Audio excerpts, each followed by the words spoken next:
Senator Clinton, would you?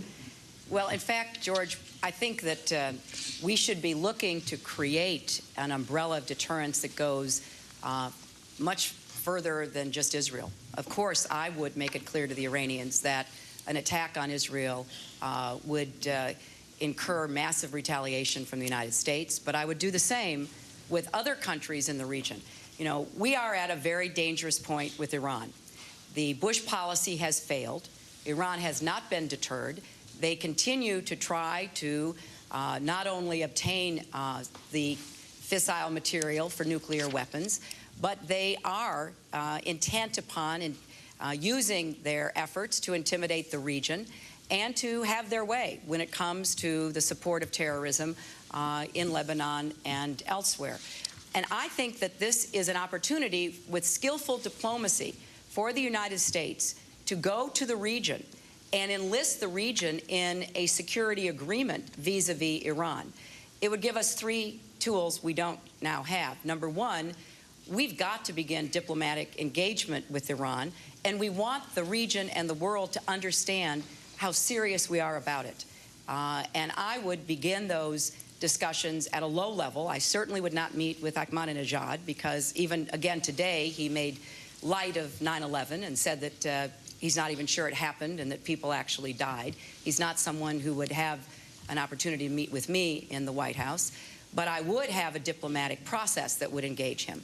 And secondly, we've got to deter other countries from feeling that they have to acquire nuclear weapons. You can't go to the Saudis or the Kuwaitis or UAE and others who have a legitimate concern about Iran and say, well, don't acquire these weapons to defend yourself unless you're also willing to say, we will provide a deterrent backup.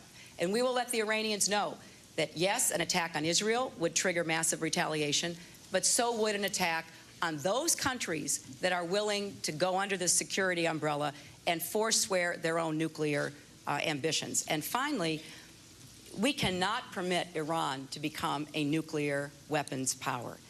And this administration has failed in our efforts to convince the rest of the world that that is a danger not only to us and not just to Israel, but to the region and beyond.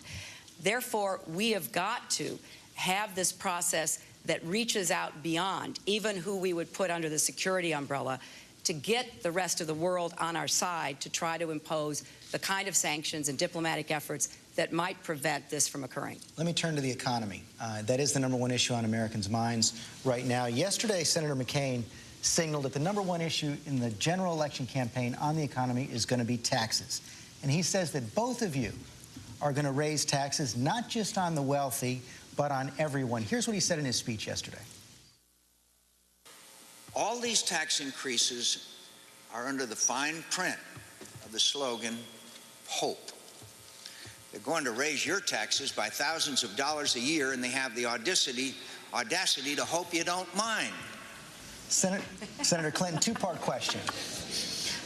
Two-part question. Can you make an absolute, read my lips pledge that there will be no tax increases of any kind for anyone earning under $200,000 a year? And if the economy is as weak a year from now as it is today, will you persist in your plans to roll back President Bush's tax cuts for wealthier Americans? Well, George, I have made a commitment that I will let the taxes on people making more than $250,000 a year go back to the rates that they were paying in the 1990s. Even if the economy is weak? Yes, and here's why.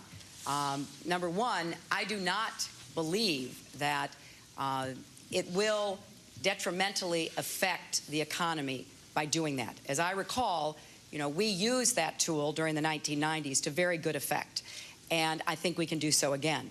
I am absolutely committed to not raising a single tax on middle-class Americans, people making less than $250,000 a year. In fact, I have a very specific plan of $100 billion in tax cuts that would go to help people afford health care, security retirement plans, you know, make it possible for people to get long-term care insurance and care for their parents and grandparents who they are trying to support, making college affordable, and so much else.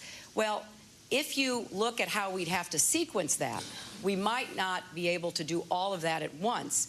But if you go to my website, HillaryClinton.com, it is laid out there how I will pay for everything, because everything I have proposed, I have put in how I would pay for An it. absolute commitment, no middle-class tax increases of any kind. No, that's right. That is my commitment.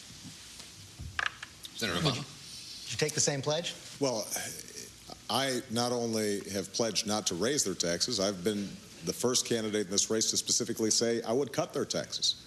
And one of the centerpieces of my economic plan would be to say that we are going to offset the payroll tax, the most regressive of our taxes, so that families who are earning, who are middle income, individuals making $75,000 a year or less, that they would get a tax break so that families would see up to $1,000 worth of relief. Senior citizens who have earnings of less than $50,000 wouldn't have to pay income tax on their Social Security, and middle-class homeowners who currently don't itemize on their tax filings, they would be able to get a deduction the same way that wealthy individuals do. Now, here's the reason why that's important. We have seen wages and incomes flat or declining at a time when costs have gone up.